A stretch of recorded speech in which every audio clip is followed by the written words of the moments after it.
Has churned up old resentments and opened old wounds. In tonight's Our Town segment, special correspondent Clark Booth takes us to Taunton to recall the major role that town played in the winning of the war and also in the healing of some of its wounds. Every town has a tale of a moment when it was at the center of events, fully in the torrent of history. It is so in Taunton, where for 4 dramatic years people lived a war, even though the battlefields were many thousand miles distant. All the epic moments of World War II have been scorched on our conscience all over again in this season of remembrances. But what most have long forgotten is the fact that 1.5 million of the people who were funneled to the killing fields of Europe came through Taunton. For an 1,800-acre swatch of Taunton and neighboring Norton was then the major troop staging area of the Boston port of embarkation. It was really an astonishing effort. In a mere 4 months, over the summer of '42, there sprouted here a military camp the size of a city that would accommodate hundreds of thousands of U.S. troops waiting to be shipped across to the fighting in Europe. Only the ruins are left. This was then the depot, where the trains pulled up and hauled the troops off to the transports. Consider the profound drama then rampant here daily. Thousands and thousands of troops running in, and the secrets that they held, and just the thoughts, the fears that they had just before they were going over to Europe, not knowing what to expect. There's the farmers and these sheltered young people that were being forced over to a continent they knew nothing about, and into the big war that they just read about in papers. Few, aside from local historical buff Charlie Crowley, pay much heed anymore to what once happened here on such a grand scale. If the trees could only talk.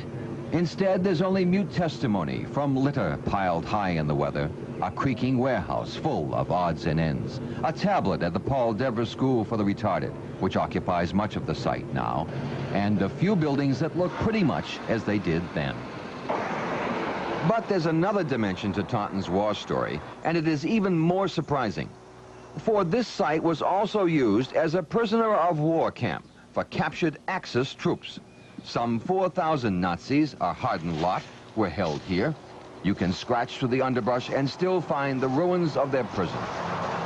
Down the road, there still stands the wire-top fences that loosely bound close to 1,000 Italian POWs.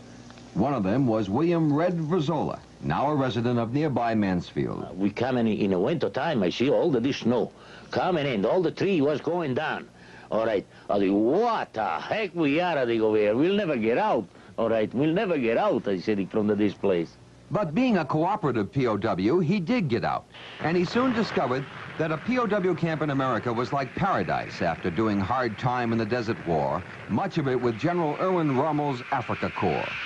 On leave from the camp one night, Red met Kay, who would become his wife after the war.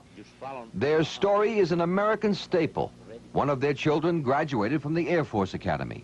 And now and again, Red goes back to the forlorn and forgotten old campsite to remember and wonder. What do we fight for? I'm trying to kill you, and you're trying to kill me, and you're the best friend now. For what? Just for politicians. There is a single striking memorial left from those years, this grotto, dedicated to the Madonna and built by the Italian prisoners, including Red Verzola. If there's to be only one prominent reminder of Taunton's war story left, it is well that it is this. From Taunton, this is Clark Booth reporting. Still